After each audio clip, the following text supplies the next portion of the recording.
Zencaf Producciones presenta el audiolibro diseñado para transformar tu estudio en conocimiento audible para optimizar tu tiempo y asegurar el éxito en tu ascenso de categoría 2026. 1. Protocolo de prevención, actuación y denuncia contra la violencia en el ámbito educativo boliviano. Introducción y contexto general.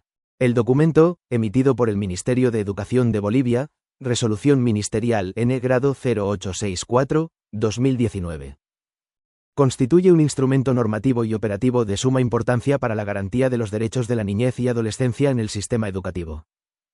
Nace del imperativo constitucional y legal de erradicar toda forma de violencia en el ámbito escolar, enmarcándose en los principios del vivir bien, la despatriarcalización, la interculturalidad y la cultura de paz. Su propósito es establecer una ruta clara y vinculante para la prevención, detección, actuación, denuncia y protección en casos de violencia ejercida por cualquier miembro adulto de la comunidad educativa hacia los estudiantes. El protocolo se actualiza para cumplir con la Ley N-Grado 1173, que exige una perspectiva no revictimizante en la atención de casos de violencia contra niños, niñas, adolescentes y mujeres. Y se presenta como un avance significativo en la consolidación de un sistema educativo más seguro y equitativo. 1. Fundamento normativo, conceptual y principios rectores. 1,1. Marco legal y normativo.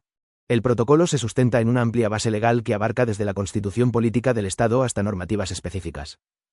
Este entramado legal es crucial para comprender el carácter obligatorio y la seriedad con que el Estado boliviano aborda la violencia contra la niñez y adolescencia. Constitución Política del Estado, CPE, establece los derechos fundamentales a la vida, integridad y a una vida libre de violencia, art. 15. Define a la educación como fomentadora de valores como la equidad de género y la no violencia, art. 79, y consagra el interés superior de la niñez y adolescencia, art. 60. Ley N-Grado 070, Avelino Siñani, Elizardo Pérez, Ley de Educación, declara a la educación como promotora de la convivencia pacífica y como un mecanismo para erradicar toda forma de violencia en el ámbito educativo, art. 3, Núm. 12. Ley N-Grado 548, Código Niña, Niño y Adolescente, CNNA. Esta es la ley troncal que define la violencia, establece los tipos, física, psicológica, sexual y por omisión, negligencia. Regula el sistema de protección integral y determina las sanciones por infracciones en el ámbito educativo. Ley N-Grado 348, Ley Integral para garantizar a las mujeres una vida libre de violencia, aunque enfocada en las mujeres, su perspectiva es aplicable a las niñas y adolescentes. Reforzando la necesidad de una respuesta estatal integral contra la violencia de género. Decretos Supremos N-Grado 1302 y 1320. Estos decretos son el eje para el proceso administrativo y la acción penal. Estableciendo la obligación de denunciar y coadyuvar en la acción penal contra el personal educativo acusado de delitos contra estudiantes. La suspensión de funciones sin goce de haberes, tras una imputación formal, es una de las medidas clave que establecen. Decreto Supremo N-Grado 0813 y Resolución Ministerial N-Grado 1239 sobre 2018, definen la estructura y funciones de las direcciones departamentales de educación y regulan el registro de rótulo observado para el personal docente y administrativo sancionado. 1,2. Conceptos fundamentales y definiciones operativas. El protocolo parte de definiciones precisas que guían su aplicación. Estas son esenciales para que los actores educativos identifiquen y clasifiquen correctamente los actos de violencia. Violencia. Se define conforme al art. 147 del CNNA como toda acción u omisión que ocasione daño o sufrimiento físico, mental, afectivo o sexual, o incluso la muerte. Violencia psicológica. Agresión verbal o emocional, insultos, humillaciones, amenazas, chantaje, manipulación, difusión de rumores, que menoscaba la autoestima y la salud mental. Se basa con frecuencia en estereotipos y prejuicios. Violencia física. Acción intencional que causa lesiones corporales, golpes, quemaduras, fracturas, etc., tipificadas como delito en el Código Penal. Violencia por omisión o negligencia. Forma pasiva de violencia que se da por el incumplimiento de las responsabilidades de cuidado y protección, tanto en el hogar como en el ámbito educativo, EJ. Ausencia de supervisión, no proveer alimentación, no acompañar en obligaciones escolares, desatención de necesidades educativas especiales. Violencia sexual. Es un concepto clave en el protocolo, definido como cualquier actividad de naturaleza sexual o erotizada en la que participa una niña, niño o adolescente sin su consentimiento. Aprovechando la asimetría de poder y coacción por parte del adulto. Abarca desde el acoso verbal y el exhibicionismo hasta el abuso con o sin penetración y la explotación sexual, pornografía, trata. El protocolo es explícito al considerar estas conductas como delitos de interés público. Efectos de la violencia. Se describen detalladamente las consecuencias a corto, mediano y largo plazo, clasificadas en emocionales, depresión, ansiedad, cognitivas, bajo rendimiento, desinterés, y conductuales, agresividad, aislamiento. 1,3. Principios rectores. El protocolo se rige por un conjunto de principios que aseguran un enfoque de derechos humanos y una actuación ética. 1. Interés superior de la niña, niño o adolescente. Es el principio rector que debe primar sobre cualquier otro interés, institucional, de los adultos, etc. 2. Cultura de paz. Busca promover la resolución pacífica de conflictos y la convivencia armónica. 3. Lucha contra el racismo y toda forma de discriminación. Reconoce que la violencia puede estar motivada por prejuicios y estereotipos. 4. Respeto a la identidad, integridad y dignidad. 5. Prioridad absoluta y atención preferente. 6. Equidad de género e igualdad de derechos. 7. Desarrollo integral. 8. Oportunidad y celeridad en la prevención y atención. 9. Corresponsabilidad de los miembros de la comunidad educativa. 10. Participación. 2. Estructura del protocolo y actores involucrados, partes y 2. El protocolo se estructura en 3 partes principales, asignando responsabilidades específicas a cada nivel del sistema educativo. 2,1. Prevención de la violencia por parte de autoridades educativas, parte 1. Esta sección detalla las responsabilidades de las autoridades para generar un entorno preventivo y de respuesta efectiva. La prevención se concibe como un proceso jerárquico y coordinado. Ministerio de Educación. Tiene un rol de liderazgo y coordinación. Acciones clave. Fortalecer la coordinación interinstitucional, consolidar la información nacional de casos para formular políticas, y proporcionar herramientas para la resolución pacífica de conflictos. Rol de los abogados defensores del Ministerio. Un aspecto crítico es su función de denunciar ante el Ministerio Público los delitos sexuales en un plazo máximo de 48 horas y formalizar la querella en 72 horas. Son responsables del seguimiento penal y de remitir la imputación formal para aplicar la suspensión del personal implicado. Dirección Departamental de Educación, DDE, actúa como brazo ejecutor de las políticas en el departamento. Acciones clave. Garantizar la implementación de planes de convivencia armónica y pacífica, denunciar y coadyuvar en acciones penales contra personal del SEP, sistematizar información de casos y coordinar con otras instituciones de protección, DNA, CEPAT. Dirección Distrital Educativa, DDE, es la entidad más cercana a las unidades educativas, con funciones de supervisión y control. Acciones clave.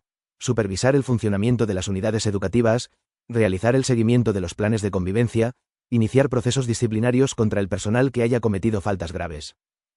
Socializar el protocolo y coordinar con las instancias de protección para la derivación de casos. 2,2. Prevención de la violencia en las unidades educativas, parte 2. Esta sección establece las responsabilidades concretas de cada actor de la comunidad educativa, transformando la prevención en una tarea colectiva y cotidiana. Se enfatiza la necesidad de una infraestructura segura y de la implementación de herramientas como los planes de convivencia armónica y pacífica. Medidas generales. Se promueve la formación en valores, el desarrollo de habilidades para la vida, la deconstrucción de estereotipos y la educación integral en sexualidad. Director, A, de la unidad educativa. Es el garante de la seguridad en la institución. Sus responsabilidades incluyen: organización y normativa, promover y coordinar la construcción del plan de convivencia, regular el ingreso de personas ajenas y supervisar el cumplimiento de las jornadas. Medidas de seguridad, identificar lugares inseguros, vigilar que ningún estudiante quede fuera del establecimiento y prohibir actividades que hipersexualicen a los estudiantes. Comunicación y límites, establecer rutas de comunicación claras, prohibir la comunicación individual por teléfono o redes sociales entre maestros y estudiantes. Y autorizar que éstas solo se den a través de los padres y la dirección. Promoción de la participación. Fomentar la participación de los estudiantes en la definición de planes y proyectos, así como espacios de reflexión sobre el cuidado de su cuerpo y derechos. Personal administrativo y auxiliar, porteros, su rol es crucial para la seguridad perimetral. Se les prohíbe explícitamente permanecer a solas con un estudiante, deben reportar cualquier situación de riesgo, controlar el ingreso y salida, y no abandonar su puesto de vigilancia. Maestros, AS, son el primer contacto con los estudiantes y, por tanto, agentes esenciales en la prevención y detección. En el aula, fomentar el buen trato, estimular la opinión crítica y la participación, integrar contenidos de prevención de violencia en el currículo y establecer una comunicación asertiva.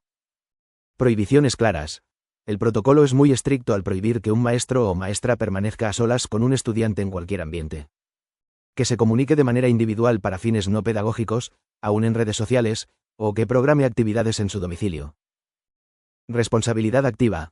Debe intervenir inmediatamente ante cualquier conflicto y derivar los casos de violencia a las instancias correspondientes. Madres, padres o tutores. Se les considera cogarantes de la educación y protección. Deberes. Contribuir a los planes de convivencia, coordinar actividades, asistir a espacios de sensibilización, supervisar actividades e informar a la dirección sobre cualquier comportamiento irregular. Diálogo. Promover un diálogo constante con sus hijos e hijas. Estudiantes. Se les reconoce como sujetos de derechos y actores de su propia protección. Derechos y deberes. Conocer sus derechos y cumplir con sus responsabilidades y las normas del plan de convivencia. Participación. Participar activamente en la prevención, promover valores y denunciar situaciones de violencia que conozcan. 3. Ruta de actuación, denuncia y seguimiento, parte 3. Esta es la sección operativa central del documento, diseñando un procedimiento paso a paso para cuando un caso de violencia es detectado o denunciado. Se establecen 2 rutas principales, física, psicológica y sexual, y una tercera para el proceso administrativo. 3,1. Fases del procedimiento de actuación. El protocolo desglosa un procedimiento en fases interconectadas para asegurar una respuesta integral, desde la detección inicial hasta el seguimiento y la contrarreferencia. Detección. Se enfatiza que los estudiantes raramente revelan la violencia de forma espontánea. Por ello, se proporciona una tabla detallada de indicadores, físicos, psicológicos, emocionales y conductuales, que deben alertar a los miembros de la comunidad educativa. La observación sistemática es la principal herramienta. Intervención. Es el momento en que un adulto recibe el relato de la violencia. El protocolo ofrece pautas claras. Acciones a realizar. Agradecer la confianza, nunca dudar del relato, informar a la víctima sobre las medidas que se tomarán, y garantizar la confidencialidad. Prohibiciones. No revictimizar, no hacer preguntas adicionales a la víctima, para evitar que tenga que repetir el relato ante múltiples personas, no emitir juicios de valor y no divulgar información. Comunicación. Informar a la directora o director, a menos que sea el agresor, y a la madre, padre o tutor, si no son los agresores. Contención. Es el apoyo emocional inmediato. En casos de violencia sexual, se insiste en que esta tarea debe ser realizada por personal capacitado de la Defensoría de la Niñez y Adolescencia, DNA, o de los Servicios Legales Integrales Municipales, SLIM. Y no por el personal de la escuela, para no revictimizar y asegurar una atención profesional. Se recomienda una escucha activa y expresar afecto verbalmente, evitando el contacto físico innecesario. Denuncia. El protocolo es contundente. Denunciar es una obligación legal y no una opción. El que omite la denuncia incurre en complicidad. Plazo. El conocimiento de un hecho debe ser denunciado en un plazo máximo de 24 horas. Instancias. La denuncia se presenta ante la Defensoría de la Niñez y Adolescencia, DNA, el Ministerio Público o la Fuerza Especial de Lucha contra la Violencia, FELCV. Se puede acudir también a autoridades indígena originario campesinas, quienes derivarán a las instancias competentes. Proceso administrativo. Es el procedimiento interno contra el personal educativo acusado, maestros, directivos, administrativos. Se basa en el Reglamento de Faltas y Sanciones del Magisterio, que tipifica el acoso sexual, la violencia y el estupro como faltas muy graves. El proceso se inicia en la Dirección Distrital Educativa y puede derivar en la suspensión de funciones, sin goce de haberes, y el registro de rótulo observado, en el RDA, lo que inhabilita al funcionario. Atención y protección de las víctimas. Se detallan medidas que debe tomar la unidad educativa para proteger a la víctima. En el entorno, garantizar la confidencialidad y evitar la revictimización. Derecho a la educación. Asegurar que la víctima continúe ejerciendo su derecho a la educación, realizando adecuaciones curriculares si es necesario. Apoyo psicosocial. Gestionar el apoyo psicológico en la DNA o en los Centros Especializados de Prevención y Atención Terapéutica, CEPAT. Remisión a la justicia ordinaria, referencia y contrarreferencia. Referencia. Se formaliza la derivación del caso a otras instancias, DNA, SLIM, Ministerio Público, para su atención y seguimiento, utilizando el anexo 2. Si el hecho es considerado delito, es competencia del Ministerio Público. Si es una infracción, del Juzgado de la Niñez y Adolescencia. Contrarreferencia. Es el retorno de la información desde la instancia externa a la unidad educativa, informando sobre las acciones realizadas y las recomendaciones, EJ, si la víctima debe ausentarse temporalmente. Esto asegura la coordinación y el seguimiento del caso. Sistema de registro de casos. Se establece que la responsabilidad con la víctima no termina con la derivación. Se debe continuar el seguimiento. Y se proporciona una plantilla, anexo 3, para el registro sistematizado de casos, lo que permite la consolidación de información a nivel distrital, departamental y nacional para la formulación de políticas públicas. 4. Las rutas de actuación y la lógica del proceso. El protocolo presenta dos rutas de actuación gráficas, Ruta 1 y Ruta 2, que, aunque visuales, condensan la lógica de todo el procedimiento, diferenciando claramente la gravedad de los hechos. 4,1. Ruta 1. Actuación en casos de violencia física y psicológica. Esta ruta se activa con la detección, por indicadores o por relato de la víctima. Los pasos secuenciales son: 1. Detección. Cualquier miembro de la comunidad educativa identifica la violencia. 2. Actuación y protección. Se detiene la agresión si se presencia. La directora o director de la UE es informado. Se brinda contención a la víctima. 3. Derivación y seguimiento. Se comunica a la madre, padre o tutor. La directora o director remite el caso a la DNA para la atención y se utiliza el anexo 2. O escenario A, infracción. Si la DNA determina que el hecho no es un delito, lo remite al juzgado de la niñez y adolescencia. O escenario B, delito. Si se presume un delito, se procede a la denuncia ante la autoridad competente, Ministerio Público, FELCV. 4. Medidas de protección. La UE debe apoyar el cumplimiento de las medidas de protección dictadas y garantizar la permanencia del estudiante en la escuela. 4,2. Ruta 2. Actuación en casos de violencia sexual, mayor rigor. Esta ruta es más estricta y urgente, reflejando la gravedad del delito. 1. Detección. Se activa de forma similar, pero la respuesta es inmediata. 2. Actuación y protección. La directora o director debe denunciar inmediatamente a la DNA.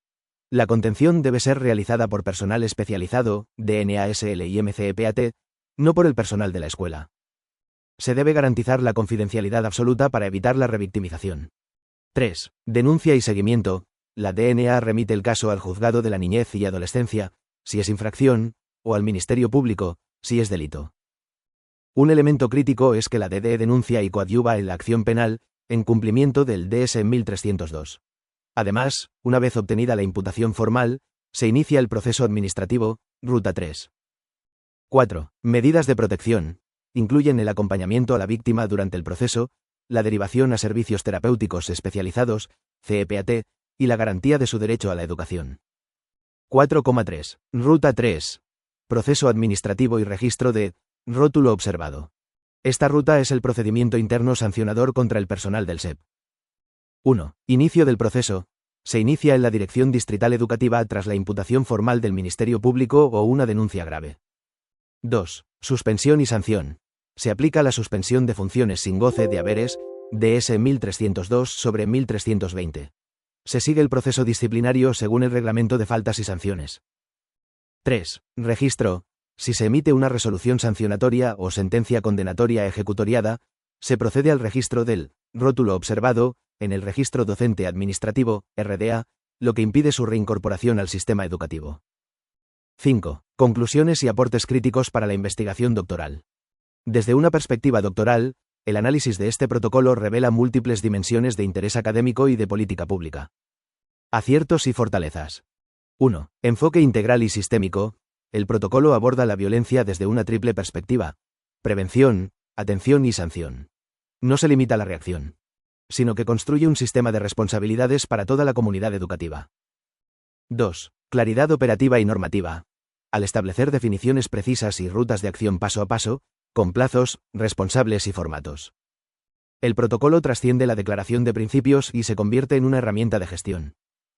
3. Protección de la víctima como eje central. El principio de interés superior impregna todo el documento. Las medidas para evitar la revictimización, confidencialidad, no repetición de relatos, derivación a especialistas, son un avance significativo en la profesionalización de la respuesta. 4. Sistema de rótulo observado es una medida disuasoria y de control de alto impacto que vincula la comisión de un delito con la inhabilitación profesional, protegiendo a futuros estudiantes. 5. Jerarquización de la respuesta. La diferenciación entre las rutas para violencia física, psicológica y sexual demuestra una comprensión de la mayor gravedad y complejidad del abuso sexual, exigiendo una actuación más rápida y especializada. Desafíos y áreas de análisis crítico para la investigación. 1. Implementación y eficacia. El mayor desafío, común a muchos protocolos, es su implementación efectiva. ¿Cómo se garantiza que la cultura del silencio y el miedo sean erradicados en la práctica? ¿Los actores educativos tienen la capacitación y el apoyo psicológico necesarios para aplicar el protocolo? Un estudio doctoral podría evaluar la brecha entre la norma y la práctica. 2. Coordinación interinstitucional. El protocolo depende de una coordinación fluida entre el sistema educativo, la DNA, el SLIM, el Ministerio Público y otros. La investigación sobre los cuellos de botella y las asimetrías en esta coordinación es crucial. 3. La denuncia y el estigma. A pesar de la obligatoriedad de la denuncia, el temor a las represalias, el estigma social y la desconfianza en el sistema judicial siguen siendo barreras formidables. Analizar los factores que facilitan o inhiben la denuncia es una línea de investigación fundamental. 4. Formación de los actores. El protocolo exige una formación continua y especializada que, en la práctica, puede ser insuficiente. Investigar los contenidos, la metodología y el impacto de los procesos de capacitación es esencial. 5. Enfoque en la justicia restaurativa vs punitivo. El protocolo se inclina hacia un enfoque punitivo, sanciones, suspensiones. Sería interesante explorar cómo se integran, o no, enfoques restaurativos que, sin dejar de sancionar, permitan reparar el daño en la comunidad educativa. 6. Violencia entre pares y ciberacoso. Aunque se menciona la violencia entre pares, el protocolo se centra en la ejercida por adultos. Las nuevas formas de violencia, ciberacoso, violencia entre estudiantes, requieren una atención más detallada y posiblemente un protocolo propio. En definitiva, el protocolo de prevención, actuación y denuncia es un documento robusto y técnicamente sólido. Sin embargo, su verdadero valor se pondrá a prueba en su aplicación cotidiana. La investigación doctoral debe centrarse en el estudio de su implementación. Su eficacia transformadora y los factores contextuales que facilitan o limitan su capacidad de garantizar una educación libre de violencia para la niñez y adolescencia.